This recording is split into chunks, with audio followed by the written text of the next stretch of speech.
Hop, 18h04, j'attends que ce soit 18h05. Et 18h05, c'est parti. Ok, les autres nous rejoindront en cours. Alors, bienvenue à ce troisième live. Donc aujourd'hui, le live Krav Maga et outils de défense.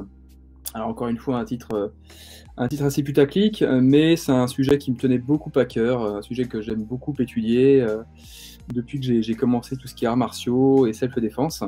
Alors, si on reprend directement les principes du Krav Maga, alors là, vous les allez les voir en... Salut David, vous allez les voir en comment dire... Ah si, c'est bon, vous les voyez à l'endroit, c'est bon apparemment. Donc les 7 principes du Krav Maga, vous pouvez les retrouver sur Google. Non, moi je les ai même pas plastifiés, hein, je dors avec. Un des principes dit ici, essayez d'utiliser tous les objets à sa portée, puis les armes naturelles du corps. D'accord, le principe qui est ici, là, 6e principe. Donc le Krav Maga prévoit bien d'utiliser d'abord des objets avant, l'apéro c'est juste après, avant d'utiliser justement ces mains nues. Alors à votre avis, première question, là, justement je vous fais participer directement, pourquoi ce principe? À votre avis, là dans les commentaires, rapidement, je laisse 30 secondes, pourquoi ce principe? En quelques mots, hein, pas de dissertation, mais pourquoi le Krav Maga, pourquoi IMI voilà, nous a dit de plutôt utiliser des objets pour se défendre plutôt que nos mains nues. Moi c'est bien, ça me laisse le temps de réfléchir et de boire un coup.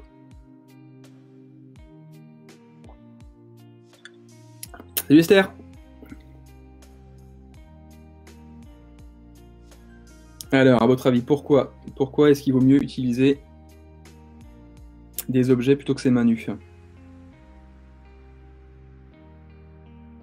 Pour préserver son intégrité physique. Ouais, complètement, ouais. Ouais. Ça, on va le voir, justement, c'est une des grandes réponses. Attends, une deuxième réponse. Finir plus rapidement. Ouais, aussi, ouais.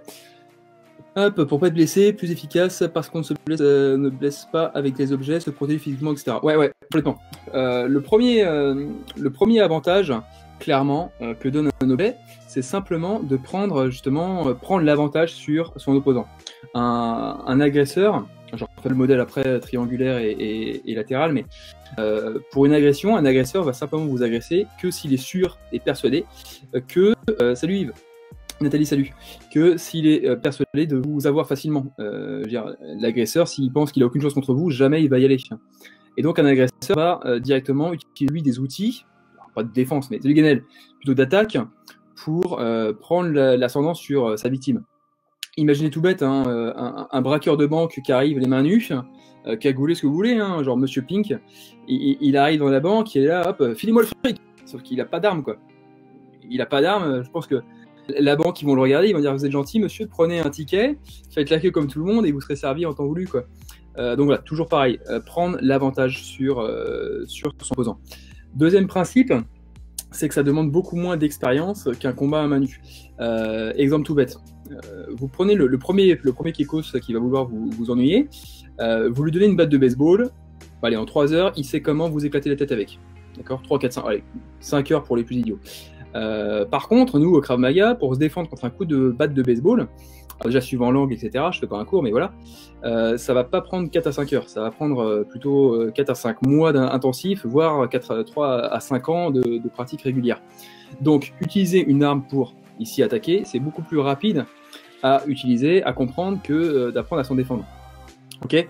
Troisième principe, c'est également que ça évite les blessures, hein. C'est vrai, on parle souvent des boxeurs qui dans la rue se battent sans gants et qui se fracturent les os de la main. J'en connais d'ailleurs 3 qui se sont fracturés la main près de chez moi. Donc voilà, ça évite d'avoir ce genre de problème. D'ailleurs, Robert Patur le disait très bien, si jamais il y a un coup de poing qui arrive sur vous et que vous n'avez pas le temps de faire une riposte parce que vous êtes tenu, vous êtes ce que vous voulez, et ben présentez le haut de votre front, le haut de votre crâne, en avançant pour que le mec se fracture la main dessus. Ce qui fait que ça va vite limiter le combat. Voilà. Et enfin, dernier principe, en fait, faut savoir que même les hommes préhistoriques à l'époque, là, Ouga Bouga, ce que vous voulez, rien que eux utilisaient déjà des outils, des bâtons, des cailloux, etc. Donc déjà, eux avaient compris le principe d'utiliser des armes. Pour tous ces principes-là, en anti-stress, avec un bâton en main, je me sens tout de suite plus rassuré. Ouais, puis il y a ça aussi, hein, techniquement, ça donne une certaine confiance, et donc qui dit confiance dit on se fait moins emmerder, etc. Voilà, donc pour ça, c'est bien d'utiliser des armes de défense. Question numéro 2, est-ce que vous pouvez me citer quelques armes de défense ou quelques accessoires de défense les plus communs dans les commentaires?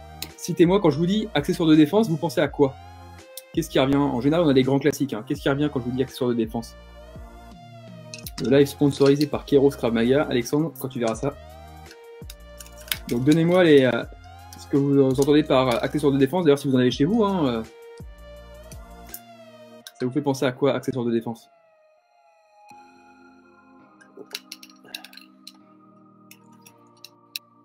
Stylo. Ouais, pourquoi pas. C'est pas le plus classique, mais oui, oui, tout à fait, on va le voir, ouais. Un stylo, ouais. Qu'est-ce qui pourrait servir? Un cubotane, ouais, ouais. Je sais pas si on dit cubotan, cubotane. Clé, une canne, bâton télescopique, lacrymo, bombe lacrymo, magazine, ça y est, ça défile. Ouais, complètement, exactement. Donc ça, c'est très bien pour, comment dire, pour se défendre. Parapluie, ouais, complètement. Maintenant, citez-moi des objets qui seraient utiles pour attaquer. Parce que là, on a pour se défendre, ça c'est vraiment des... salut Olivier, pas de soucis, t'inquiète pas, tu peux reprendre en cours. Des objets pour attaquer. En gros, si vous étiez un agresseur, ça c'est un drill intéressant à faire, se mettre dans la peau d'un agresseur. Si vous étiez un agresseur, qu'est-ce que vous utiliseriez pour prendre l'ascendant sur votre victime? Ouais, David, une ceinture aussi, ouais, plus pour se défendre, ouais, ouais, complètement. Pour attaquer, vous utiliseriez quoi? Lampe de poche, ouais, aussi. Arme de destination finale. Manche de pioche, ouais. Alors, je crois que j'ai les commentaires un petit peu en décalé. En fait, pour attaquer, c'est pareil, c'est le même principe. Hein. Je reprendrai juste un exemple tout bête. Un terroriste, par exemple, les terroristes, on l'a vu, un attentat de Nice et autres. Enfin, couteau, ouais, complètement. Ouais. Couteau, ça c'est vrai, le grand basique. Les terroristes, par exemple, ils utilisaient des véhicules, hein, des camions, des voitures, voire des avions hein, au niveau World Trade Center, etc. Voilà, ça, ce sont des objets, entre guillemets, détournés de leur utilité, qui servent d'armes pour se défendre ou d'armes, malheureusement, pour attaquer. Une chaîne aussi, ouais, complètement. Voilà. On va aller là-dessus maintenant. Faut se demander un peu, justement, on a vu, comment dire, pourquoi utiliser un objet, mais maintenant, qu'est-ce que dit la loi, quoi, au niveau de ces objets? Est-ce que la loi prévoit quelque chose pour, justement, l'utilisation d'objets ou pas? Alors, la loi différencie deux grandes catégories. La machette, ouais, complètement. Macheté. On a les armes directement dites par nature. Olivier en parlait dans son dernier live. Les armes par nature, c'est un outil qui est directement, lui, destiné par son utilisation, par sa conception, à neutraliser, blesser ou tuer un être vivant. Je fais court comme définition, parce qu'elle est beaucoup plus longue comme définition. Mais l'arme par nature, c'est quelque chose qui a été conçu, créé pour blesser, neutraliser ou tuer. D'accord ? Après, on a les armes par destination finale. Les armes par destination, c'est un objet dont la fonction initiale n'est pas d'être une arme. Donc un objet qui, à l'origine, n'est pas prévu ni pour blesser, ni pour tuer, ni pour neutraliser. D'accord ? Ça ne veut pas dire qu'on ne peut pas s'en servir pour ça. Une arme par destination, justement, c'est un objet qu'on va détourner de son utilisation pour s'en servir comme arme. En fait, pour faire simple, vous ne prenez pas la tête. À partir du moment où vous prenez un objet, quel qu'il soit, pour taper sur vos congénères, c'est une arme par destination, d'accord? C'est n'importe quel objet, vous tapez avec sur quelqu'un, c'est une arme par destination, aux yeux de la loi. Je prends un exemple tout bête, une tronçonneuse. Hein, une tronçonneuse, une type massacre à la tronçonneuse. Une tronçonneuse, normalement, c'est pour couper du bois. Si par contre, je décide de couper mon voisin avec, là, ça passe en arme par destination. Pour la petite anecdote, j'ai récemment été coursé par une tronçonneuse. Alors je vous rassure, c'était dans un escape room. C'était dans un escape room justement à Nantes, et on avait des acteurs qui jouaient très bien le rôle, et puis on avait une personne habillée en une sorte d'infirmière un peu zombie qui nous a coursé avec une tronçonneuse à la fin du jeu. Et clairement là, dans mon cerveau, je me suis pas posé la question. Elle est arrivée comme ça, je me suis dit. Alors je me suis pas demandé vraiment, est-ce que je fais une parade bâton ou je fais une parade couteau, que c'est. Elle attaque comme un bâton, mais en même temps, c'est... Salut Pascal. Donc non, ça c'est juste pour la petite anecdote. Une tronçonneuse, ça peut très bien être une arme par destination. Ça peut très bien être un pavé, une fourche, un manche de pioche, un véhicule, un chien. Même un chihuahua, s'il vous mord la cuisse, c'est une arme par destination. D'accord ? Voire même encore plus idiot. Ça s'est vu, hein. Ça s'est vu, il y a eu,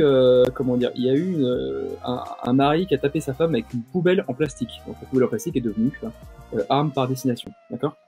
Alors, couteau de cuisine. Ouais, un couteau de cuisine, alors on l'a vu dans le live numéro 2, hein, tout couteau, peu importe le couteau, est une arme de catégorie D.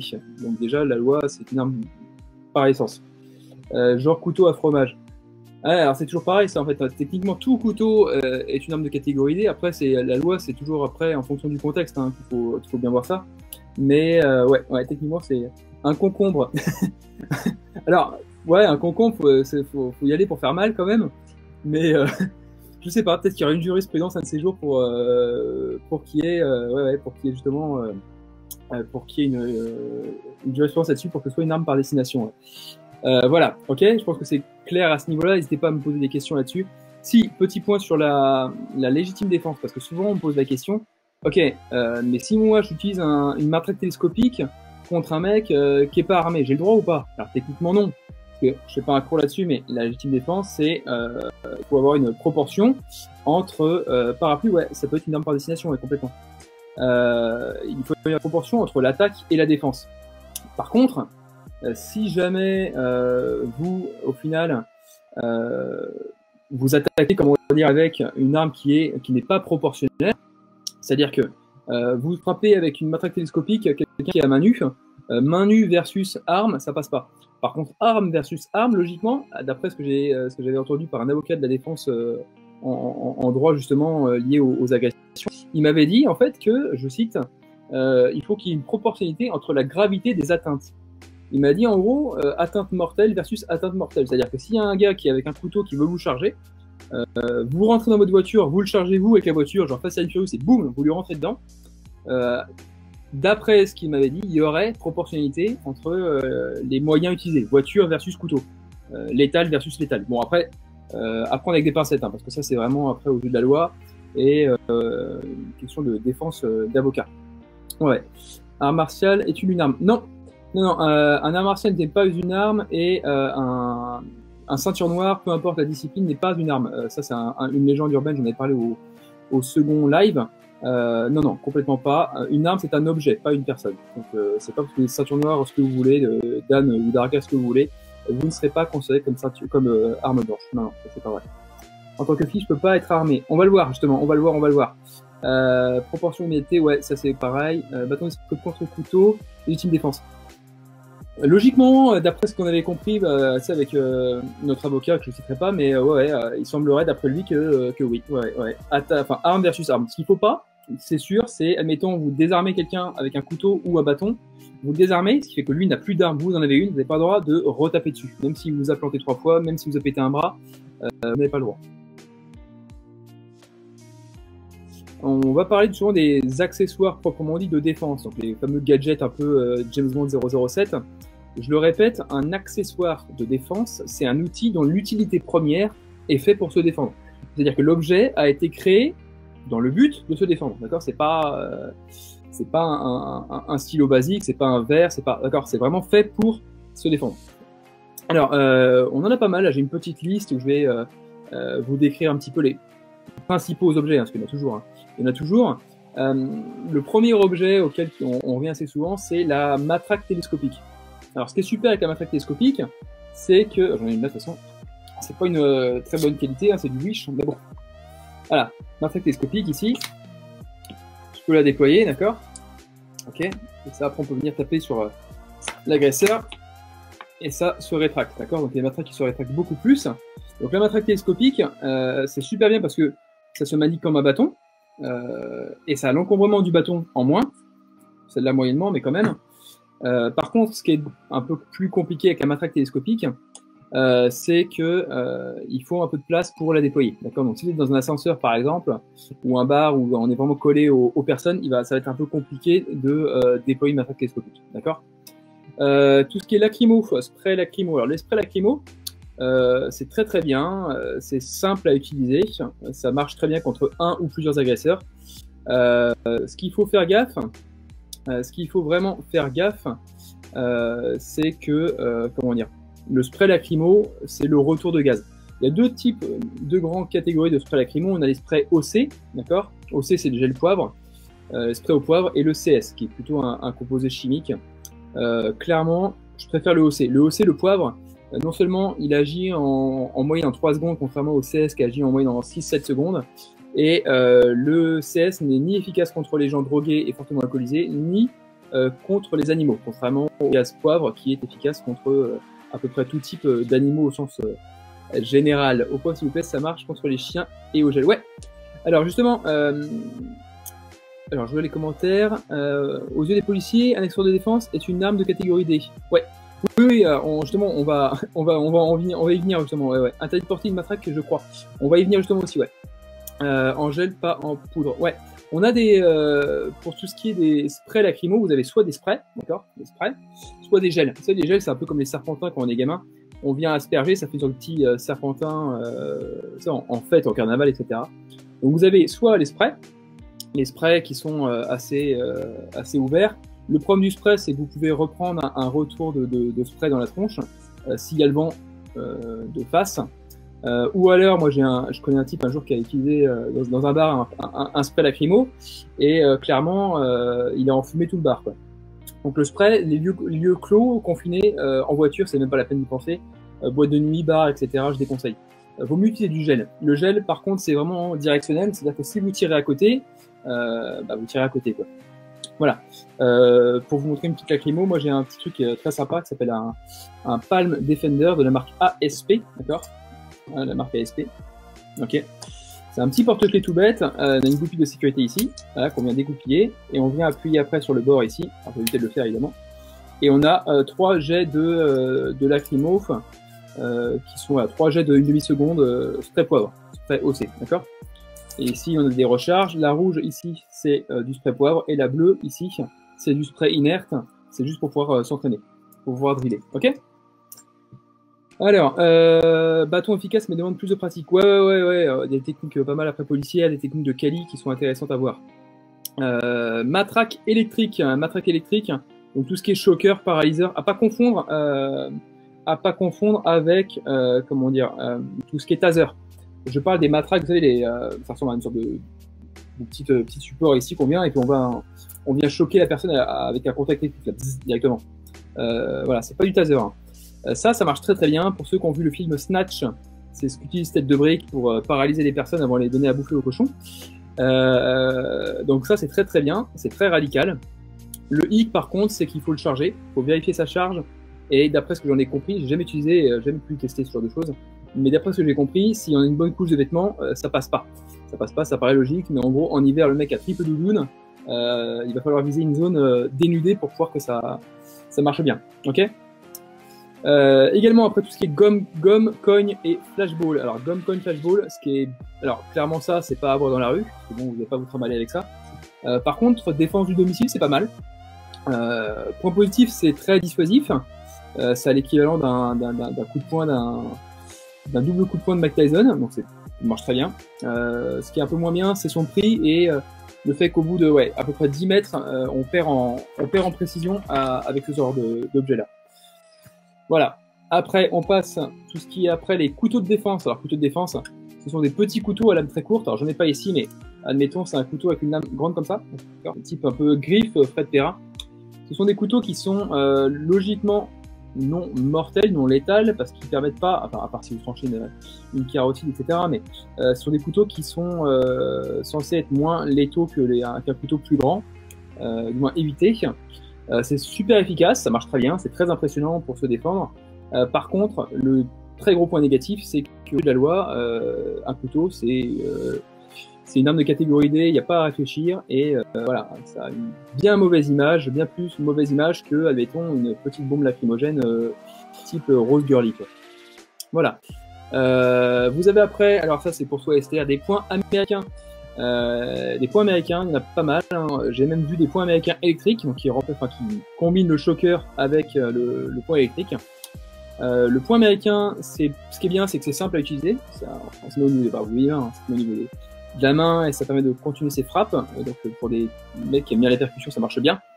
Le hic, à mon sens, de ce qui est des points américains, c'est surtout l'image très mauvaise, très bad boy que la loi en a.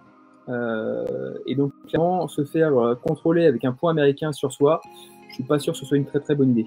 Ces zones d'objet demandent un certain niveau d'anticipation, in situation. Si la personne prit le temps pour le sortir et va utiliser un combat, commence rares sont ceux qui arriveront à penser au pic dans leur poche. Ouais, au pic dans leur poche. Ouais, ça on va en parler justement. Ouais, on va en parler un petit peu plus tard. Ouais, complètement. Ouais. Ça c'est tout à fait vrai. Faut anticiper. Hein. Ensuite, On a tout ce qui est pomme de Touline, Monkey Fist également. Ça, ce sont des types un peu plutôt type fléau. Alors, la pomme de Touline, c'est comme des grosses billes quand on était gamin, enroulées de cordes, un peu type paracorde ou corde marine. Et c'est souvent des porte-clés qu'on a. Et on peut venir après frapper, venir fouetter avec ce genre d'objets. Alors, clairement, c'est pas mal parce que ça va maintenir une distance entre vous et l'agresseur. Le point que je dirais un peu négatif dans tout ça, c'est que faut pas se louper. Faut pas se louper et il y a pas mal de rebonds. Moi, il y a quelques temps, je jonglais avec des bolasses enflammées et il faut pas se louper, quoi. Tout ce qui est au bout d'une chaîne, moi maintenant je me méfie un peu. Je me méfie un peu de tout ça. On arrive après au Kubotan. Alors Kubotan, c'est le plus classique, d'accord. Ça vient de chez Budo Store, hein, la petite tasse qui est derrière.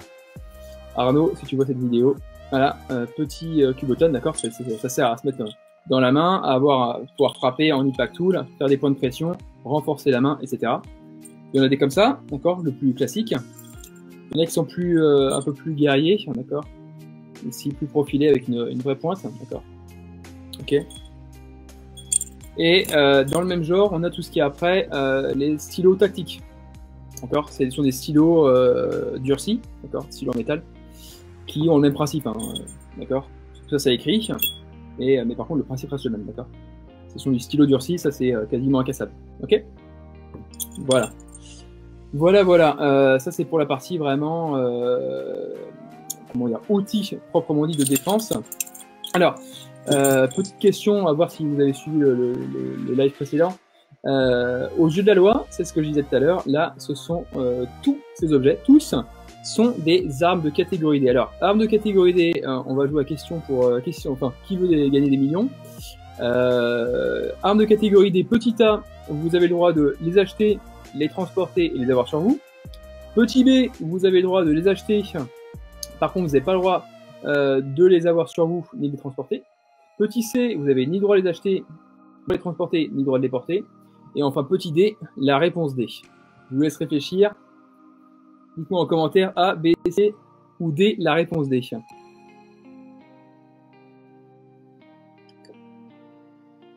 Lampe tactique, on va en parler, ouais. On va en parler juste après. À votre avis.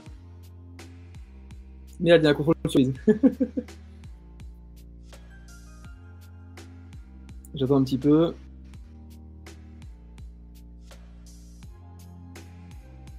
B. Pas de transport. B. Ah vache. Vous êtes trop fort. Ouais, réponse B, exactement. Ouais. Une arme de catégorie D, comme un couteau, on le voyait dans le live couteau. Tout ce que j'ai pointé avant, vous avez le droit de les acheter, pas de problème. Vous pouvez aller en armurerie, hein, vous avez le droit de les acheter. Par contre, vous n'avez ni le droit de les avoir sur vous, ni dans votre coffre, votre boîte à gants, votre sac à dos, ce que vous voulez. D'accord. Vous avez le droit de les acheter, type collection. Mais par contre, t'as pas le droit de les avoir sur toi. D'accord. Donc bon, pour se défendre, c'est un peu moyen. Voilà. Après, c'est la loi. Hein. Après, vous faites ce que vous voulez. Moi, j'incite personne à faire quoi que ce soit. Hein. Je dénie toute responsabilité liée à ce live. Ok. On arrive on arrive ici vraiment à la moitié du live. Alors, achat autorisé, port transport sous motif légitime. Oui, ouais, complètement, ouais. Motif légitime, ça on en parlait pour ce qui est des couteaux, ouais, motif légitime. On en parlait sur ce qui est des couteaux. Je reprends l'exemple tout bête, hein, le scout qui a son opinel ou qui a son couteau suisse. Techniquement, il va en camp forêt, il a un motif légitime de l'avoir. Par contre, le même scout qui va en boîte de nuit après pour fêter ça avec son opinel, là, il n'a plus de motif légitime. Et là, par contre, s'il se fait contrôler, il risque la garde à vue facile. D'accord ? Voilà à ce niveau-là. Est-ce que vous avez des questions sur la première partie là, du live? On a vu pourquoi avoir des objets. On a vu donc les principes du Krav Maga. On a vu ce que disait la loi. On a vu les principaux accessoires de défense. Alors, qu'est-ce qu'un motif légitime du coup? Ça dépend. Ça dépasse. Ça parlait des cannes de golf, battes de baseball. Ça, tout ça, le stylo, tout ça, ce sont des objets usuels. C'est la deuxième partie du live. Ne vous inquiétez pas, on y vient. Alors par contre, pour répondre à Antonin, qu'est-ce qu'un motif légitime? Ça dépend. Ça dépend du contexte. Pour ce qui est arme de défense, t'as vraiment un motif légitime. À part si tu es un policier et que là, t'as le droit d'avoir une lacrymo, par exemple. Mais le citoyen lambda n'est pas censé avoir une arme de catégorie D sur lui. Voilà. Pour le couteau, si vous êtes en pique-nique, on ne va pas vous reprocher d'avoir un couteau suisse ou un opinel. Par contre, si vous avez une machette pour couper votre saucisson, voilà, ça risque de poser problème, d'accord? C'est toujours une question de bon sens, entre guillemets. Bon, on passe maintenant à la partie objets usuels. Alors, les objets usuels, ou comment voir Monsieur Bricolage en Monsieur Armurerie. Là, en fait, il faut comprendre que tout objet de votre quotidien peut être vu, peut être détourné, peut être utilisé comme une arme par destination, d'accord, par une arme improvisée au final. En fait, clairement, les grands experts dans ça, c'est les mecs en prison et les hooligans. En prison, vous savez très bien qu'ils arrivent à construire n'importe quoi comme arme. C'est des types, ils arrivent avec une brosse à dents. Ils arrivent à se poignarder. Avec un filtre à cigarette, ils arrivent à le faire brûler et à en faire une sorte de surface coupante comme un rasoir pour venir tailler les personnes, etc. Tout ça, ce sont des objets qui, sur l'origine, sont des armes par destination. Ce sont des objets qui n'ont pas pour objectif d'être une arme, mais qui sont détournés de leur fonction première. Alors, faut savoir que justement, tous ces objets-là, ce sont des objets 2 en 1. C'est ça qui est super bien, en fait. Hein. Si on prend l'exemple d'un stylo, alors le petit stylo Budo Store, hein, pour faire de la pub, un stylo, c'est fait pour écrire, techniquement. D'accord? C'est pas fait pour jouer à John Wick et massacrer 3 hommes dans un bar, pour ceux qui ont vu le film. J'adore tout ce qui est film à la noix comme ça. Donc le stylo, c'est un objet 2 en 1. D'accord? Tout ce que je vais vous montrer derrière, c'est 2 en 1. C'est une utilité première de la vie courante et une utilité pour se défendre. Et ce qui est super bien aux yeux de la loi, c'est que c'est OK. Vous avez le droit d'avoir un stylo sur vous. Pas de problème. Par contre, si vous tapez avec votre stylo sur quelqu'un, ça devient une arme par destination. Par contre, si vous faites contrôler, pas de problème. Vous faites contrôler avec un cubotane. Pas sûr que ça passe très bien. Ça va dépendre du contexte et du policier. Salut Sissi. T'as regardé Prison Break? Oui, aussi, ouais. Avec T-Bag et tout ça. Michael Scofield. Par contre, un stylo, ça, arme de catégorie D, ça c'en est pas une.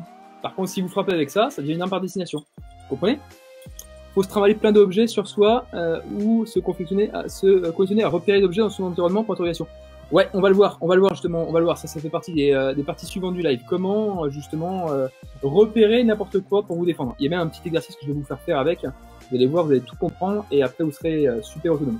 John Wick, fallait pas tuer son chien. Mais c'est clair. En plus, son chien, c'était pareil. Ça pouvait être une arme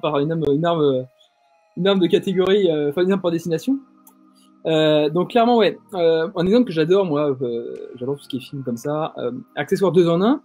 Pour ceux qui ont vu Zombieland, vous avez Tallahassee qui arrive dans le magasin, dans le supermarché pour son fameux Twinkie. Le Twinkie, c'est très bon. J'ai réussi à en trouver au bout d'années de recherche. Il arrive avec son banjo. Il arrive et donc le zombie se ramène. Le banjo, techniquement, c'est pas une arme, c'est un instrument de musique.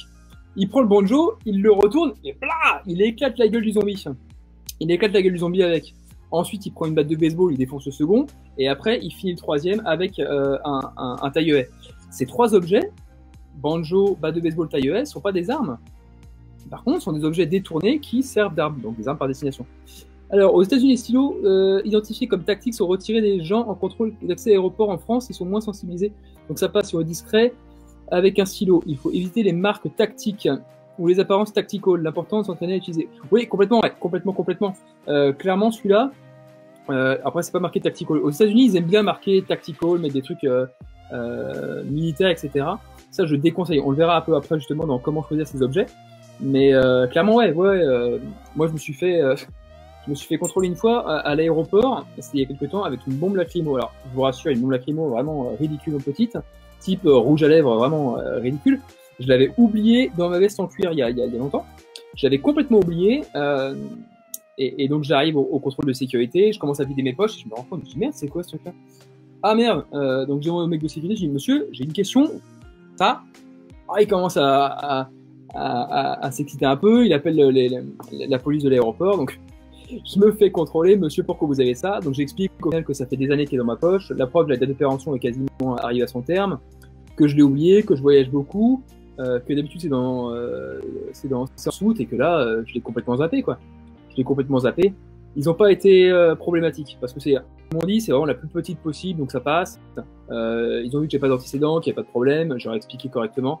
Donc voilà, ils m'ont dit, ça aurait été plus gros, on vous aurait embarqué. Là, sur ce coup-là, ça passe.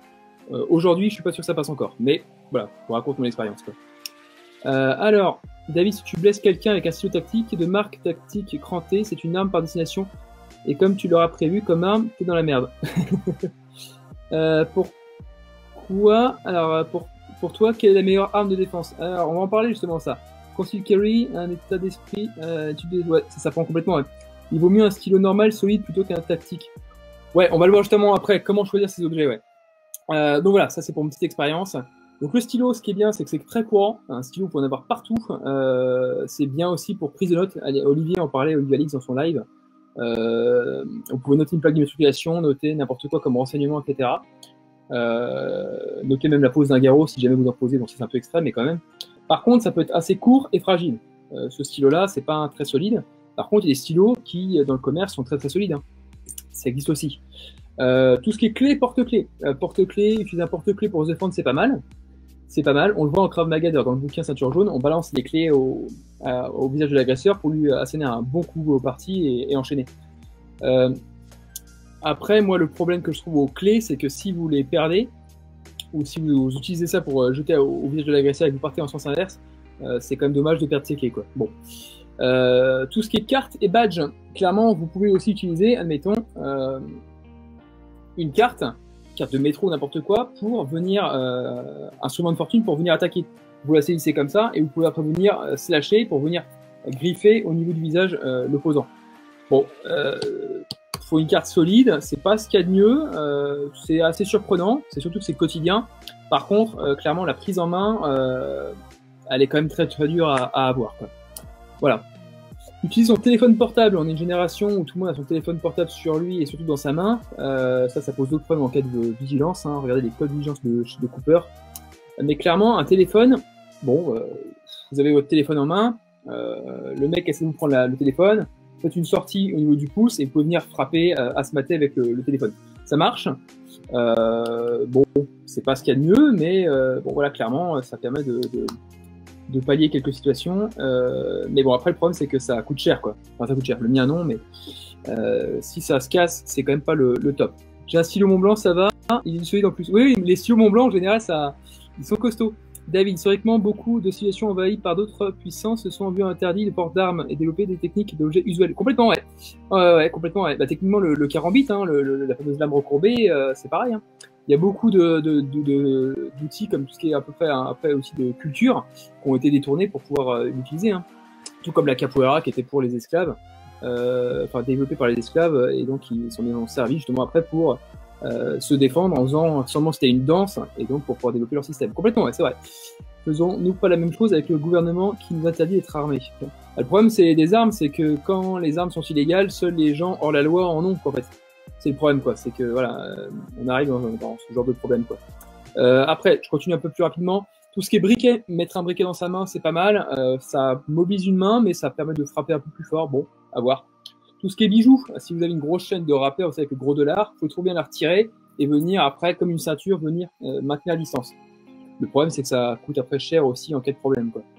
Il faut que le téléphone soit assuré. Ouais, il faut surtout que toi tu sois assuré. Le temps que tu sortes ta carte de ta poche, c'est pour ça que t'es mort, lol. Ouais, on verra ça après. Ouais, c'est toutes les armes, tous les outils, etc. Tout ça, ça doit se driller avant et ça doit se sortir avant. Hein. On va en parler. Après, vous avez tout ce qui est parapluie, pareil. Les boissons chaudes. Pour ceux qui ont vu American Ultra, c'est pareil. Avoir un thé brûlant, un café ou n'importe quoi. Un type qui vous embrouille, prenez une boisson chaude, vous lui balancez au visage, c'est radical, hein. C'est super radical. Par contre, pour en avoir une, bon, si vous êtes en nuit au bar, pourquoi pas. Un verre de bière, type dans Kingsman, quand il balance sa shot de bière de 1 litre, là, même au restaurant, vous balancez un verre, une tasse dans la tronche de l'opposant, ça marche bien. Hein. Les perches de selfie, alors ça on n'y pense pas forcément. Moi je me suis fait confisquer ma perche de selfie, il faut que je suis parti voir un match de catch à Madrid, parce que pourquoi, regardez, voilà. Matraque télescopique improvisée. Alors c'est moins solide, mais ça marche. Ça faut y penser. La ceinture de jean, ouais, complètement. Les folles, le stylo, etc. L'important c'est de s'entraîner et se conditionner pour cela de même manière spécifique. Ouais, complètement, c'est vrai, complètement, ouais. Couteau, ouais, alors couteau, par contre, ouais, c'est directement de l'arme, là. Merci, ton ouverture d'esprit qui fait plaisir. Merci à toi, ça fait plaisir. Ah, Krav Maga Haganah, j'avais lu beaucoup de reportages dessus sur Karaté Bushido. N'hésite pas à me contacter en message privé pour que tu veux discuter. Voilà. Ensuite, tout ce qui est lampe et magazine. Lampe et magazine, alors moi j'adore, moi je trouve ça formidable. Alors là, j'ai un magazine que où j'ai mis des élastiques directement pour vous montrer un peu le pliage. Ceux qui n'ont pas vu encore ma vidéo sur ma chaîne Krav Maga Traveling, je peux vous l'envoyer d'ailleurs, où je montre justement une méthode que j'ai trouvée dans un bouquin pour pouvoir plier un magazine, méthode qui est beaucoup plus, à mon sens, beaucoup plus efficace. Je vous l'envoie sur le chat, là, ça y est. À mon sens, beaucoup plus efficace que de rouler un magazine. Là, avec le magazine est plié en M, et là, ça tape vraiment dur, quoi. Donc le magazine, c'est bien. Et tout à l'heure, on parlait aussi de quel est mon outil préféré. Alors pour moi, c'est plutôt un objet usuel, parce que je me fais contrôler à chaque fois, je le prends sur moi aux aéroports, et je me suis fait contrôler dans 4 pays différents maintenant aux aéroports avec ça. À chaque fois, ils me demandent de la sortir, parce qu'ils pensent que c'est une matraque électrique. Là, ça n'est pas une. Ça n'a pas de courant électrique. Par contre, c'est une preuve. Celle-ci fait 1800 lumens, ça tape dur. Vous pouvez voir à peu près ici. Voilà, on voit ici la tape dur, microscopique, etc. C'est une lampe, c'est une Clarus 360X1. Ça, c'est mon truc préféré. Parce que c'est légal, c'est une lampe, vous avez le droit de l'avoir. Ça sert très bien à aveugler les personnes pour vous sortir de situation sans pour autant rentrer au contact. Et ça, c'est intéressant. Et également, c'est cranté pour pouvoir venir à se mater. Si jamais l'écran pose problème quelque part, en aéroport ou autre, vous les retirez, ça pose plus de questions. Et ça, c'est légal, hein, 100% légal, c'est une lampe. C'est légal jusqu'au moment où vous tapez avec, d'accord. Mais ça, vous avez le droit de l'avoir. Je me suis fait contrôler dans les aéroports, dans plusieurs pays, en Roumanie, en Angleterre, en Espagne, au Portugal, etc. Il n'y a aucun problème, d'accord. Donc mon objet préféré à moi, c'est ça. Je vous envoie d'ailleurs la petite vidéo là, directement dans les commentaires pour voir un peu comment j'utilise la lampe. Voilà, n'hésitez pas à aller voir après la vidéo. N'hésitez pas, j'en fais une petite pub, mais n'hésitez pas à vous abonner au YouTube Krav Maga Traveling. Moi, ça me fera super plaisir parce que c'est grâce à vous que la chaîne peut vivre.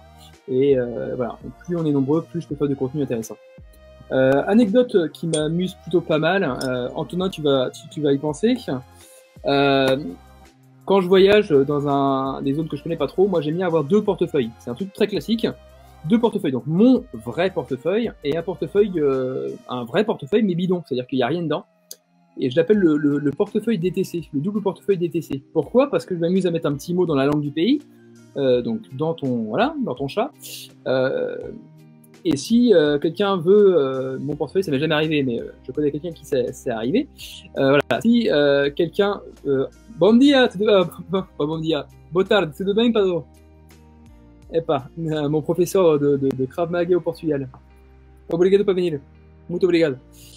Donc clairement, ouais, le double portefeuille DTC, moi j'adore parce que au final, le gars veut vous raqueter. Ok, je te donne mon portefeuille, je te le donne. Tiens, vous lui lancez le portefeuille, vous partez en courant. Vous donnez le mauvais portefeuille, hein, soyons clairs, ok. Vous donnez le mauvais portefeuille et comme ça, il n'y a pas de problème. Le fameux portefeuille DTC, Antonin, exactement. Vous donnez le mauvais portefeuille et donc lui il est content, il croit avoir son truc, vous partez et donc non content déjà d'avoir perdu un portefeuille que vous aurez payé peut-être 10 €, mais super content parce que le mec quand il va être content de vous avoir piqué votre portefeuille qu'il va ouvrir dans ton chat, voilà, c'est un petit délire à la noix mais ça fait plaisir et ça permet de une sorte de défense passive. Si le mec vous menace avec un couteau, je le rappelle, on n'est pas là pour jouer au caïd et faire des miracles, voilà, donnez le portefeuille et quitte à donner un portefeuille, auto-donner le portefeuille DTC. Voilà. Merci Lionel, ta chaîne est géniale. Merci, hein, super, ça fait plaisir. Ok. Voilà pour la partie objet usuel. Donc vous avez compris, l'objet usuel, ce qui est super, c'est que c'est du 2 en 1. D'accord, c'est du 2 en 1 et c'est du légal. Voilà. Des questions là-dessus ou pas? Sinon, je passe après à où trouver les objets, comment les choisir et après on passe au drill proprement dit. Donc je le répète. Excellent DC, merci Franck. Donc clairement, je le répète, hein, tout ce qui est objet 2 en 1, tout ce qui est objet du quotidien, ce ne sont pas des armes de catégorie D. Par contre, ça devient des armes quand vous les utilisez, d'accord? Donc ce qui est pratique, c'est que, contrairement à un cubotane, un stylo c'est légal. Contrairement à un taser, une lampe c'est légal. Ok, etc. Alors, où trouver ces outils? 3 possibilités. Premièrement, sur nous, nos EDC, Everyday Carry, tout ce qu'on transporte au quotidien, même nos vêtements. Si vous avez un zigoto qui ennuie un de vos amis ou une de vos amies, vous pouvez très bien retirer votre veste, arriver derrière le type, vous lui mettez sur la tête, il va se demander qui est-ce qui a éteint la lumière, et vous l'emmenez au sol. C'est une technique très très connue des forces de police, très connue des agents de sécurité, ça marche d'enfer. Je l'ai testé en stage, c'est génial. Vos vêtements. Il y a des... alors, drills, ce sont des exercices, pardon. Ouais, des drills, ce sont des exercices. Quand on répète un exercice, on appelle ça des drills. Ouais, c'est un vocabulaire spécifique, mais ouais, exercice, ouais, pratique. Utiliser une veste, utiliser une casquette pour venir frapper. Je sais qu'il y a stage, notamment à l'ACDS, où ils le font. Également sur nous, des riselants. Alors, des riselants, admettons, c'est extrême, mais vous avez les mains attachées par des riselants. D'ailleurs, c'est très facile de s'en libérer, hein, vous pouvez voir un peu. Moi, j'ai fait des stages à l'époque, c'est au Systema. On avait les mains attachées et on devait se défendre avec ça. Et on se rend compte, un peu comme dans le John Wick d'ailleurs aussi, quand il est attaché, on se rend compte qu'on peut venir faire certains étranglements beaucoup plus facilement en ayant les mains liées. Bon, c'est quand même super compliqué de se défendre avec les mains liées, mais voilà, on peut utiliser ce qui est sur nous. C'est ça qu'il faut comprendre. Je suis pas sûr que DTC, c'est dans ton chat. Si, regarde sur internet, il y a dans ton chat aussi, c'est un truc de geek. Niveau craft, pour moi, la frappe qui se rapproche le plus du saison d'une frappe avec objet est le coup de marteau. Ouais, alors le coup de marteau, ouais. Ça marche super bien. Aussi bien comme ça, en latéral, en direct, avec une lampe, avec ce que vous voulez, ça marche super bien. C'est assez naturel et ça gêne pas, quoi. Ça gêne vraiment pas. Ça, c'est vraiment super. Donc, deuxième possibilité, si c'est pas sur vous, vous pouvez très bien l'avoir sur l'agresseur. Admettons, le type porte un casque de moto. Moi, j'avais fait c'était un stage avec David Alouche, David Abou. Si David était là, si tu regardes la vidéo après, David, il avait mis un mec avec un casque de moto, et on pourrait croire que le casque, techniquement, c'est dangereux pour nous. Et en fait, non. Parce que, enfin, si, mais ça dépend comment on l'utilise. David, lui, avait récupéré le casque, la mentonnière du casque du type, et il le tire dans tous les sens, un peu comme à la manière d'un clinch en boxe taille. Il le baladait partout et il la smattait de coups de pied, de coups de poing, quoi. Donc au final, on peut utiliser quelqu'un qui porte un casque à son encontre. Pareil, le Kekos qui porte sa capuche jusque-là, qui vous agresse en baissant la tête, il n'y a rien de plus simple. Vous prenez la capuche, vous tirez la capuche, il ne va pas pouvoir relever sa tête et vous lui mettez un bon uppercut ou un coup de pied au parti ou ce que vous voulez, ou même le tirer pour vous en aller, hein, ou même un amener au sol avec ça. Ça marche très bien. Pour celles et ceux qui connaissent la technique anti-viol en JJB, quand on vient utiliser le t-shirt de l'agresseur pour au sol venir l'étrangler, ça marche super bien. Donc encore une fois, on utilise des objets qui sont sur lui. KMC 92 technique avec le journal. Ouais, exactement. Ouais. En fait, j'avais ramené mon magazine. J'étais dans le train pour aller voir Yann pour faire la vidéo du KMC 92 sur ma chaîne YouTube. Et en lisant un livre là justement, je me suis rendu compte de ce fameux pliage. J'en ai parlé à Yann. On l'a testé en cours ensemble et on a testé, c'est adopté et on a fait la vidéo là-dessus à ce moment-là, quoi. Donc voilà. Pareil, si quelqu'un a une cravate, hein, votre collègue de bureau vous ennuie un peu trop, la cravate, ça marche très très bien pour l'utiliser contre son adversaire. C'est pour ça que les videurs, d'ailleurs, Alexandre Rose comme disait, les videurs, ils ont des cravates élastiques. D'ailleurs, Ganel, Monsieur Classe, voilà pourquoi il avait une cravate élastique. Hein. Ça permet que si quelqu'un chope la cravate pour s'en servir contre lui, l'élastique pète et il n'y a pas de problème. Voilà. Troisièmement, donc soit sur nous, soit sur l'agresseur, soit dans son environnement. Utilisez votre environnement pour vous protéger. Par exemple, une table. Le truc tout bête, moi j'étais au manoir de Paris avec certains amis. Le manoir de Paris, c'est un truc, une sorte de grosse maison hantée où les gens vous sautent dessus pour vous faire peur. Et moi je me souviens, il y avait une sorte de grande table ronde. Et il y a un type déguisé en homme maléfique qui vient essayer de me faire peur, essayer de me choper. Et au final, on a tourné comme deux idiots autour de la table. Il n'a pas réussi à me choper, quoi. Truc tout bête, hein, c'est vraiment super bête. Mais c'est pour vous montrer que voilà, on peut aussi s'en servir d'une table, d'une chaise. On verra tout à l'heure contre un mec qui a un couteau, par exemple. Un manteau comme une cape, très utile en escrime à la renaissance. Ouais, exactement. Ouais, merci David. Pareil, tout ce qui est environnement, à la plage, vous pouvez jeter du sable au visage de l'agresseur. D'accord, ça marche très bien. On peut utiliser tout ce qui est objet dans les restaurants et autres. Également le soleil. pensez à travailler notamment dans l'art de la guerre, pensez à travailler avec le soleil dans le dos. Et par contre, que votre adversaire ait le soleil dans les yeux. C'est un avantage tactique en utilisant son environnement. C'est pas directement un objet, mais c'est l'environnement. Ok, c'est pour que vous compreniez. Donc maintenant, on a vu où trouver les objets. Maintenant, comment les choisir. On vous disait tout à l'heure, mais alors c'est lequel le mieux, quoi. Comment on choisit? Pour reprendre les principes de survie, je dirais simplement qu'on porte notre peur. On porte notre peur, c'est-à-dire que si vous avez peur des chiens, vous prendrez des choses pour vous défendre contre les chiens. Si vous avez peur, enfin voilà, c'est Manoir exit en mode escape, et ça se déchire. Ouais, moi j'adore tout ce qui est escape game d'horreur, etc. me fout un peu le stress. Environnement important à gérer, si plusieurs adversaires gérer, exemple du film 300. Oui, exactement, ouais, pareil, exactement, ouais, 300 ça illustre bien, ouais. Donc ouais, on porte notre peur, et comme dirait Fight Club également, les choses que l'on possède finissent par nous posséder. Ça veut dire que il faut pas oublier que tout ce qui est magasin après d'outils de self-défense, ils surfent sur la peur, c'est des marchands de peur. Hein. Ils surfent sur beaucoup de choses. Hein, voilà, si vous avez peur de vous prendre une balle, bah, techniquement portez un gilet pare-balles. Mais bon, porter un gilet pare-balles au quotidien, mieux vaut savoir que la plupart des balles à l'heure actuelle sont arrêtées par un moteur de voiture et vous réfugiez derrière une voiture au niveau du moteur pour arrêter la plupart des balles, plutôt que de porter un gilet pare-balles. Je caricature, mais voilà. Donc, comment choisir vos objets? 3 théories. La théorie, premièrement, la théorie du gros.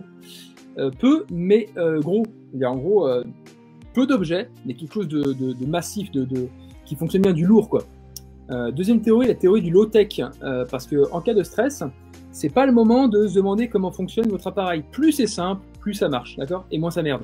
Moi, ma lampe, j'ai 2 boutons. J'ai un bouton principal ici, et j'ai un bouton, une couronne ici, d'accord? J'ai pas 3-4 boutons, machin, en me disant alors lequel j'appuie, machin. En cas de stress, c'est pas le moment. Peu importe où j'appuie, je sais que ça va foutre un gros coup de flash à mon agresseur. Peu importe. Donc en cas de stress, j'appuie n'importe où, ça marche. En plus, le bouton est pas ici, parce que le temps que je sorte la lampe, que je cherche le bouton, non. La lampe ici, je la sors en prise marteau, j'appuie n'importe où au cul de la lampe, et ça marche. Comme ça, pas de problème. Comme toi, en ce moment, non. À quel principe? Un sifflet de défense. Ouais, un sifflet de défense, ça marche super bien pour faire fuir, ouais. Sifflet, c'est très bien. Complètement, ouais. Je l'ai pas cité, mais ouais. Complètement, ouais. La théorie du gros pour moi, ou le low-tech Guenel? Enfin, troisième des dernières théories, la théorie de la perle. Si vous prenez un objet, il faut que ce soit une perle. Alors, P, polyvalent, E, efficace, R, rustique, L, léger, et E, éco. Il faut que l'objet soit polyvalent, c'est mieux d'avoir un objet 2 en 1, ça vous sert au quotidien. Qu'il soit efficace, c'est logique. Qu'il soit rustique, comme je dis toujours, un bon couteau, c'est un couteau qui coupe bien, mais qui a un manche assez lourd pour pouvoir foutre des gifles avec. Pour le principe, d'accord? Léger, bah ouais, forcément, si vous le portez toujours sur vous, il vaut mieux que ce soit léger. Et économique, c'est mieux, parce que si jamais il casse au cours de l'altercation, vous ne serez pas à pleurer. Après, les moteurs, la partie la plus résistante au impact des véhicules sont les jantes des roues. Ah bah je savais pas, tu vois. Ouais, moi j'avais appris le moteur et j'étais resté là-dessus. Surfer sur la peur. Bah, on vend de la self-défense, quoi. C'est ce que je dis à chaque fois, faut pas être parano, quoi. Protégor l'explique très bien. Il y a, voilà, faut être conscient du risque, maîtriser son risque et voilà, faut pas s'empêcher de vivre non plus, quoi. Hein. Faut prendre le juste milieu, quoi. Voilà. Et enfin, la dernière théorie aussi, le fameux 2 c'est 1 et 1 c'est rien. Toujours avoir un backup. C'est comme quand vous avez un entretien d'embauche, c'est mieux d'avoir 2 chemises parce que si jamais vous renversez du café sur la première, c'est bien d'avoir la deuxième. Moi, je pars du principe que c'est bien de pouvoir trouver ou avoir sur vous 2 objets qui pourraient vous servir à vous défendre. C'est mieux que d'en avoir 15 si jamais le premier merde ou tombe de votre poche ou autre. Voilà. Ok? Ouais, merci. Hein. Ouais, c'est pas de moi du tout. Hein. La perle, tout ça, c'est dans le bouquin de David Maniz, Manuel de survie en milieu naturel. Voilà, c'est un petit parallèle, mais ça marche très très bien. Ok, on va passer à la partie drill. Alors drill, la partie exercice. Moi, la meilleure conseil qu'on m'ait donné et que je peux vous donner, c'est simplement de vous prendre pour James Bond. Prenez-vous pour James Bond ou Lara Croft.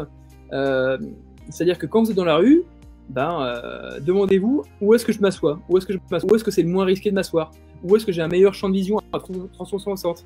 Quand je rentre dans une pièce, je vérifie à 360. Faut que ça devienne une sorte d'habitude, un jeu qu'au final. Et au final, ça se fait de manière très automatique. Guillaume Moral de Protégor disait les 3D, c'est-à-dire Quand vous rentrez quelque part, vous regardez où sont les dégagements, où sont les sorties de secours, les fenêtres, etc. Où sont les potentiels dangers, par où ils peuvent venir. Et troisièmement, les défenses, les moyens de défense. Avec quoi je peux me défendre dans l'environnement, d'accord? Les dangers, les dégagements et les moyens de défense. Ok? Voilà. Tout simplement. Je vais vous envoyer des petites photos par le live. Tac. Je vous envoyer le lien là, premier lien. Cliquez sur le lien que je vous ai envoyé. Je vous laisse 30 secondes. Regardez l'image. Et là, dites-moi justement si vous êtes dans ce... Là, c'est un restaurant, vous allez voir. Si vous êtes dans ce restaurant-là, qu'est-ce que vous utiliseriez pour vous défendre? D'accord? On parle que de défense, que d'objets de défense. Qu'est-ce que... Vous n'avez rien sur vous. D'accord? Vous n'avez rien sur vous. C'est un restaurant nudiste naturiste. Qu'est-ce que vous utiliseriez pour vous défendre? D'accord? Il y a un mec qui arrive avec un couteau, un mec qui veut vous embrouiller ou n'importe quoi. Qu'est-ce que vous utiliserez pour vous défendre? Allez-y, pour l'instant, je joue un petit coup. Regardez la photo, cliquez dessus. Et voilà, dites-moi les premiers trucs qui vous viennent à l'esprit, quoi. Qu'est-ce que, à votre avis, on pourrait utiliser ici pour se défendre? Là, le but, c'est vraiment de driller, de travailler justement ce fameux scan et tout ce qu'on a vu avant, quoi. Chaise, verre, ouais. Salut Pierre. La vaisselle. Ouais, c'est clair, hein, une chaise, ça va très bien pour surtout notamment les chaises longues, un mec avec un couteau, pas une matière à distance. Hein. Les couverts, exactement, les couverts, il y a les couteaux, hein. Couteau, fourchette, ça va bien. La chaise, les cendriers, ouais, complètement, les cendriers, les bouteilles en verre, ouais, tu les bois avant, mais complètement, les verres, c'est des verres, vous avez compris le principe, ok? Tabouret, ok, je vous en viens une photo. Tac, vous allez comprendre le principe, j'ai 4 photos, vous allez comprendre le principe. Ok, allez-y. Regardez la deuxième photo. Et là maintenant, c'est plus un restaurant, c'est un bar. Donc il y a déjà moins d'objets. Pareil, là, qu'est-ce que vous utiliseriez? Un pocket stick, c'est nickel pour ceux qui pratiquent le Jeet Kune Do. C'est ça, Jeet Kune Do? Pocket stick, c'est quoi ça, le pocket stick? Enfin, je me renseigne bien.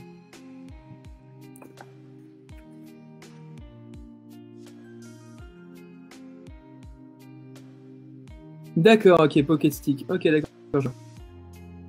Bouteille ouverte. Salut Alexandre, tu vas bien? Mon bon prof d'Angers, tabouret. Ouais, là c'est à peu près pareil, ouais. Il y a les couverts en moins. On peut aussi utiliser le comptoir du bar pour fracasser la tête du type qui vous ennuie. Voilà, ça reste à peu près pareil. Vous avez compris le principe? Ok, maintenant on passe à un environnement qui a strictement rien à voir. Le bureau, l'huile piquante. Ouais, complètement, j'y avais pas pensé, c'est pas bête. Ouais, mais c'est vrai, c'est pas bête, hein, l'huile piquante. Ouais, tu peux même t'en mettre sur les mains et venir badigeonner le visage de ton adversaire. Il n'y a pas de petite défense. Hein. Ok, là vous allez voir, c'est le bureau. Le bureau. Alors là, au bureau, il n'y a plus de couvert, il n'y a plus de bouteilles, il n'y a plus rien. Dommage pour les bouteilles. Là, au bureau, qu'est-ce que vous utiliseriez? J'accélère un petit peu là, on va finir un petit peu plus tard, mais c'est pas grave, j'accélère un petit peu. Pareil, tabouret. Alors là, au bureau, le clavier. Ouais, le clavier, pour ceux qui ont vu Wanted. Dans Wanted, quand le mec, il éclate la tronche de son pote à coup de clavier, là. Bah, il lui éclate la tronche à coup de clavier. Très bon film d'ailleurs. Un fil électrique qui traînait, ouais. Faut savoir que Chuck Norris, c'est le mec qui est capable de t'étrangler avec un téléphone sans fil. Oui, un fil électrique qui traîne, c'est clair, ouais, clavier, toujours des chaises partout. Ouais, les fameuses chaises, hein, ouais, stylo. Ouais, les stylos, on y retrouve, ouais. C'est bien, vous avez vu qu'on peut retrouver à chaque fois les objets. Hein. C'est une petite gymnastique à faire, mais au final, on n'a rien de temps. Vous avez vu, vous êtes super autonome pour trouver n'importe quoi. Allez, je vous envoie la dernière photo. Et là, par contre, c'est dur. Là, c'était facile. Là, pour l'instant, c'était facile. Dernière photo. Là, je passe pas mal de temps là-dedans, moi. Un avion. Allez-y, regardez. Et là, on va voir ce que vous trouvez. Mon chef en barrage. Oh, ça c'est objectiver son chef. J'ai fait ça, mon stage de Krav Maga, une fois, en mise en situation pour déconner. Il y avait une amie à moi qui était à côté, très légère. Je l'ai pris devant le mec attaqué au couteau et c'est elle qui s'est pris le coup de couteau. Ça marche, mais bon. C'est un peu bâtard. La coudoir, les bagages. Ouais, ramette de papier. Alors ouais, vous avez vu que là, le magazine de sécurité. Ouais, exactement. Mon voisin comme bouclier. Ouais. Ouais, le magazine. Là, c'est vrai que dans l'avion, c'est réduit. Hein. C'est très très réduit. En fait, ce que je voulais vous montrer, c'est qu'au niveau de l'avion, c'est vrai que l'hôtesse de l'air, je repousse. Ouais, moi je pensais au chariot de l'hôtesse de l'air. Oui, tu lui balances. Non, clairement, là, le problème de l'avion, c'est qu'il n'y a pas grand-chose pour se défendre. Il n'y a vraiment pas grand-chose. À part les bagages pour mettre devant vous, ouais, c'est compliqué. Hein. D'où l'intérêt, à mon sens, d'avoir justement ces objets du quotidien. Ça, dans l'avion, vous avez le droit. Hein. Pour en prendre que 3. Ça, dans l'avion, vous avez le droit. D'accord. Même la perche à selfie, techniquement, vous avez le droit d'avion. Donc, c'est pas pour... faut pas... Tu appelles Frank Roper à la rescousse. Ouais, le mec, Frank Roper, si... Il ouvre la porte, la carène de l'avion à Cora. Ousse. Et non, clairement, ouais, dans l'avion, ouais, c'est plus compliqué. Mais bon, ça vous montre un petit peu, voilà, l'intérêt d'avoir justement ces fameux objets à avoir sur vous. On finit le live là en même pas 10 minutes. Donc vous avez compris le principe. Hein. Clairement, pour tout ce qui est des objets, on l'a vu dans le drill, là, comment les repérer.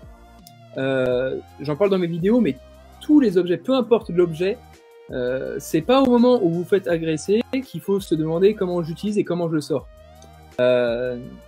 Si vous passez dans un endroit que vous ne connaissez pas trop, que ça craint un peu, machin, et que vous avez un magazine, commencez à le plier dès le départ. Vous pouvez très bien être comme ça en disant voilà, tranquillement, pas de souci, et garder le magazine en main. On va le voir en fait. Hein, comment intégrer l'utilisation d'objets dans notre self-défense. Alors, attends, quel bon poids pour un objet de frappe? Les épées du Moyen-Âge, les armes plus lourdes utilisées à la guerre, jugées trop lentes pour un duel. Ça dépend de toi. Ça dépend de toi, clairement. Il n'y a pas bah, à part ce que j'ai dit, hein, le gros, le low-tech et la perle, et le 2 en 1. C'est comme vous voulez, quoi. Après, c'est à vous de tester. Hein. Training spécifique de déplacement, connaître la largeur du couloir, l'espace de ciel, etc. Rien ne s'improvise. C'est clair, hein. C'est super compliqué d'être expert là-dedans. Hein. Ce qu'il faut savoir, vraiment, c'est quand vous allez vouloir utiliser ces fameux objets pour vous défendre, la première étape, c'est déjà avoir un objet sur vous. Ou en trouver un. D'accord. Déjà, il faut en avoir un objet, parce que sinon, vous êtes déjà mort. Ensuite, il faut l'avoir au bon moment. C'est-à-dire que si vous avez votre spray, admettons lacrymo, mais qu'il est au fond de votre sac à main... Salut Yann, tu vas bien? Votre spray lacrymo est au fond de votre sac à main et que l'altercation commence, c'est trop tard. C'est trop tard. Il faut, dès que vous voyez quelque chose qui se passe pas bien, vous avez un doute ou n'importe quoi, l'amygdale limbique se met en berne, enfin se met en alarme, sortez-le. Il y a la fameuse garde passive qui marche très bien, on le voit dans les vidéos. Non, t'inquiète pas du tout. Moi, ce que j'adore faire, c'est ça. Je vais montrer comme ça. C'est l'avoir en garde passive, c'est-à-dire que on peut très bien l'avoir ici, en écoutant. Alors, on croise pas les bras si on perd un temps à décroiser, mais ici, vous pouvez discuter. Non, reste à distance, s'il te plaît. Non, tu n'avances pas, stop. Ou alors, ah ouais, oh, bah écoute, très bien, ça va. La direction de machin, tu vois, par là-bas. On peut très bien le garder ici, d'accord? Alors, évidemment, j'ai dégoupillé avant. Je le fais pas ici, mais je dégoupille avant. Je le passe là. Et il est prêt à l'emploi. Après, vous êtes prêt à faire une parade, vous êtes prêt à l'utiliser, ou pas d'ailleurs. Ce qu'il faut vraiment comprendre, c'est que l'objet, déjà, il faut s'entraîner à l'utiliser avant. C'est pas au moment où on a acheté ce truc-là, on se dit c'est super, je mets dans mon sac, j'ai jamais utilisé. D'où l'intérêt d'avoir une recharge utilisable. Le Yuko Setup, ouais, le Yuko bien. Donc clairement, voilà, il faut vraiment comprendre ça en fait. Hein. C'est vraiment en amont qu'il faut le faire. Tous les objets que je vous montre, si vous faites prendre par surprise, c'est mort. D'où l'intérêt de travailler sa vigilance, les codes de vigilance, ça j'en parlerai dans le prochain live, prochaine vidéo, mais tu es en super forme. Toujours, il y a toujours. je tiens de toi ça apparemment. Et non, voilà, c'est vraiment à driller avant. Donc j'en parlais, toujours avoir un objet ou en trouver un. On a vu comment le trouver. La garde passive, dissimulée ou non. Avoir un stylo, c'est pas menaçant. Vous pouvez très bien être là. Non, je veux pas de problème, je veux pas d'ennui. Vous pouvez le montrer ou pas le montrer. Moi, ce qui est très bien, c'est ma lampe. Dès que je la sors, les gens pensent que c'est un taser, un stun gun. Donc techniquement, on pourrait croire que j'ai intérêt à la montrer en disant attends, fais gaffe, si t'approches, je te tase. Voilà. C'est encore une question de stratégie, mais ça sert à... Si je l'ai au fond de mon sac à main, pas de sac à main, mais au fond de mon sac à dos, c'est mort, quoi. D'accord? Un magazine reste à savoir le plier dans le bon sens. Ouais. Allez voir ma vidéo sur comment plier le magazine, là. Ça, je l'ai montré là-dedans. Voilà, donc garde passive. L'objet doit être prêt avant, sinon pour la sortir, c'est mort. Je montre un peu dans la vidéo aussi comment sortir une lampe sous cover et venir la sortir pour pouvoir après la mettre ici. Mais c'est hyper galère. Voilà. Ensuite, dernier point, et on va terminer quasiment là-dessus. Dernier point, c'est comment l'utiliser dans notre Krav Maga. Alors, il y a des stages qui existent. Hein. Moi, j'ai vu des stages au Portugal avec Rui. Il y a des stages en Espagne avec Alexandre Roscoe, il y a des stages en France avec pas mal de monde aussi qui se font, des stages d'utilisation d'objets. Tout ce qui est utilisation d'objets, ce qu'il faut bien comprendre, c'est qu'il ne faut pas oublier tout ce qu'on a fait en Krav Maga parce qu'on a un objet dans la main. Admettons, moi j'ai ma lampe, je peux très bien être ici, même en garde, avant ma lampe en garde, ça change pas mon Krav Maga. Admettons, stylo, étranglement machin, étranglement de face ou même saisie de vêtements, je peux très bien venir crocheter la main, venir frapper de mon poing avec le stylo, hein, frapper de mon poing ou même frapper en marteau avec la pointe du stylo, et après venir frapper sur la main ici. Pareil, dégagement d'étreinte, c'est pareil, hein. Coup de coude, je peux balancer mes coups de coude, et pour faire lâcher, plutôt que de le frapper avec la main ici, les os de la main, je frappe avec le stylo. Mais je ne change pas la technique de Krav Maga, c'est ça qu'il faut comprendre. Hein.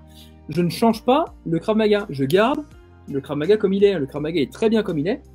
Je l'agrémente de mon outil, d'accord? Ça, pour apprendre ça, on ne va pas le faire ici. Il faut vraiment aller avec des experts dans le domaine, moi je ne le suis pas, et faire des stages là-dessus. Il y a des stages très très bons qui existent. Voilà, mais ne changez pas vos techniques de Krav Maga, elles sont très bien faites pour ça, et comme dit les principes du Krav Maga, on peut très bien les adapter à l'utilisation de stylos. Voilà, bon, est-ce que vous avez des questions? Sinon je termine et je conclue et je termine. Alors je vais lire les commentaires quand même. Tant pis. Programme noir, Saturne d'Arga, arme contre arme. Ouais, complètement, ouais, on a couteau-bâton, bâton-bâton, couteau-couteau, ouais, complètement. Ouais. Une agression pouvant venir de n'importe où, faut rester sur ses gardes en permanence. Mais pas devenir parano. Complètement, faut pas devenir parano. Comment fais-tu pour être aussi beau? Bah écoute, je sais pas, je me suis réveillé, tu vois, j'essaie de discipliner les cheveux, alors que pourtant, plus le live passe, plus je ressemble à un mouton. Donc complètement, tu vois, j'ai eu de la chance là, sur ce coup-là. J'ai vraiment eu de la chance, tu vois. J'ai eu de la chance, tu vois.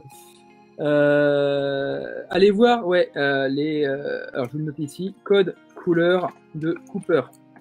Jeff Cooper. Allez voir les codes couleurs de Jeff Cooper. Si vous êtes surpris par une attaque, ça sert à rien, vous ne pourrez pas vous défendre. Je fais une petite parenthèse très rapide, mais si vous êtes dans la rue avec écouteurs sur les oreilles, la tête rivée dans le téléphone, j'ai des connaissances qui se sont fait braquer au couteau, etc. Enfin, dépouillés, ils n'ont rien vu. Parce que les mecs, ils étaient de nuit, écouteurs dans les oreilles, dans un quartier qui craignait avec le téléphone. Ça paraît con. Mais déjà, si des gens se font écraser, se font renverser par des voitures dans la rue parce qu'ils sont pas vigilants, pour un agresseur, c'est du pain béni, quoi. Il va choisir sa victime en disant, il fait pas gaffe, il est complètement vigilance blanche, et ben je l'attaque, je l'agresse, et c'est tout bénef, quoi. Donc, faut pas être parano, mais voilà, faut être conscient de son, enfin, comme dirait Jean-Claude Vaudin, faut être aware. Couteau papillon d'entraînement peut intimider l'agresseur, mauvaise idée. Ouais, bah, j'ai mes couteaux de papillon d'entraînement ici. Moi, à mon sens, mauvaise idée, parce que si tu te fais contrôler, la police, pour la police, un couteau, ça reste un couteau. Bon, c'est un couteau d'entraînement, mais ouais, à mon sens, c'est pas vraiment le meilleur truc, quoi. Les écouteurs dans la rue, vous en avez parlé. Alors, écouteurs, je sais qu'il y en a qui utilisent pour venir ligoter après l'agresseur. Il y a plus. Bon, faut l'avoir sur soi, mais il y a des menottes tactiques, hein, ça c'est en tissu là, c'est des vrais celles-là. On passe les points dedans et on vient tirer, quoi. Bon, ça marche bien. Chuck Taylor et si tu connais Jeff Cooper, tu dois le connaître. Oui, Chuck Taylor aussi, ouais. Donc voilà. Il y a beaucoup de choses à faire, mais voilà, le principe est là. Le principe reste le même, quoi. Voilà. Donc en conclusion, pour résumer un peu le live, à mon sens, équipez-vous de EDC, enfin de EDC, Everyday Carry. Renseignez-vous sur les EDC, c'est pas fait. Apprenez enfin réapprenez, parce que tout le monde sait le faire, mais réapprenez de manière consciente à analyser votre environnement, les 3D, un danger, dégagement et des armes de défense. Équipez-vous d'une ou deux armes de défense ou accessoires qui pourraient vous aider. Faites gaffe à votre vigilance. Pratiquez, drillez vos armes de défense. C'est pas le moment de l'agression qu'il faut se demander comment je m'en sers. Gardez toujours la priorité au Krav Maga, c'est important. Prenez des objets 2 en 1 qui soient safe et non létaux, c'est hyper important. Que vous n'ayez pas de problème après en justice. Et soyez pas parano, quoi. Ni plus ni moins. Voilà le message à faire passer, quoi. Est-ce que vous avez des questions? Sinon, bah écoutez, pour moi, c'est tout bon. C'est tout bon. J'espère que mes tactiques, tu les trouves où? Tout ce qui est... alors, tu peux en trouver sur Amazon, je pense. Moi, je les avais acheté dans une armurerie en Espagne. Tu peux les trouver sur, alors, je crois que c'est Vet Security. Tu as beaucoup de magasins de sécurité. Hein. Tu as beaucoup de magasins de sécurité qui en vendent. Ça vaut, moi j'ai payé ça 5 €, je crois, maximum. Et tu en as aussi d'entraînement. Voilà, c'est plutôt sympa quand même. Un site de préférence, pas spécialement. Moi, cette lampe-là, je l'ai achetée sur Vet Sécurité. Après, à voir. À Paris, il y a pas mal de magasins. Bon, pour l'instant, pas trop essayer, mais voilà. Sinon, pas grand-chose de plus. Si je peux. Alors, petit pub pas Krav Maga, mais n'hésitez pas à acheter Protégor, d'accord, un bon ami Guillaume Morel, Guillaume et Fred Baumage qui ont écrit ce bouquin-là. Il parle beaucoup de tout ce qui est instruments de défense, outils de défense. J'ai beaucoup, puisé dans ce bouquin pour ce live-là, en partie. Mais voilà. Voilà. J'espère que ça vous a plu. Fight Premium, oui, Fight Premium, il y a aussi pas mal d'équipements, ouais, complètement. De David Fitoussi. D'ailleurs, David, si tu vois le live, salut à toi. Voilà. J'espère que ça vous a plu. On verra. J'ai ce livre très bien. Ouais, il est super bien. Ouais, ce bouquin-là est super bien. Merci à tous. Ouais, merci à tous. Ça fait vraiment plaisir de vous avoir vu. Moi, je suis vraiment très content de pouvoir faire ces lives-là pour parler un petit peu avec vous de tout ça. Ça me permet de poser mes idées, ça me permet d'apprendre avec vous. Donc, c'est vraiment super. C'est vraiment super et ça permet de faire un peu du Krav Maga. Justement en confinement, un peu de théorie pour combler la pratique, quoi. Ouais, Antonin, oui, je t'ai prêté le Protégor aussi, ouais, il est pas mal du tout. Voilà. Très bien, merci. Très bien ce live, merci. Super, merci les gars, merci. Merci Pascal. Merci Nergis, super. Merci Antonin. Merci David. David aussi. Merci Ophir, Krav Maga, Ghana. Super, merci les gars. Merci Annabelle. David, pareil. Si vous avez des questions, je laisse encore une minute ou deux. N'hésitez pas à balancer vos questions. J'y répondrai si je peux. Si je peux. Je le répète, hein, je ne cautionne aucunement les dégâts répertoriés après mon live. Hein.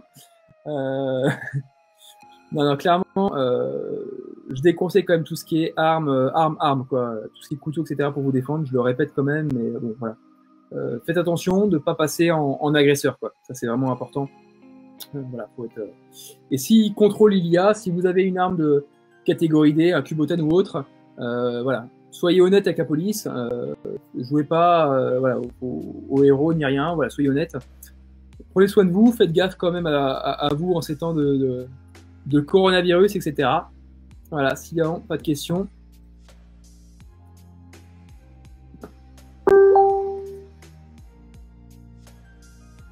Merci à tous. Je vous envoie le lien. Le Facebook, Krav Maga Traveling.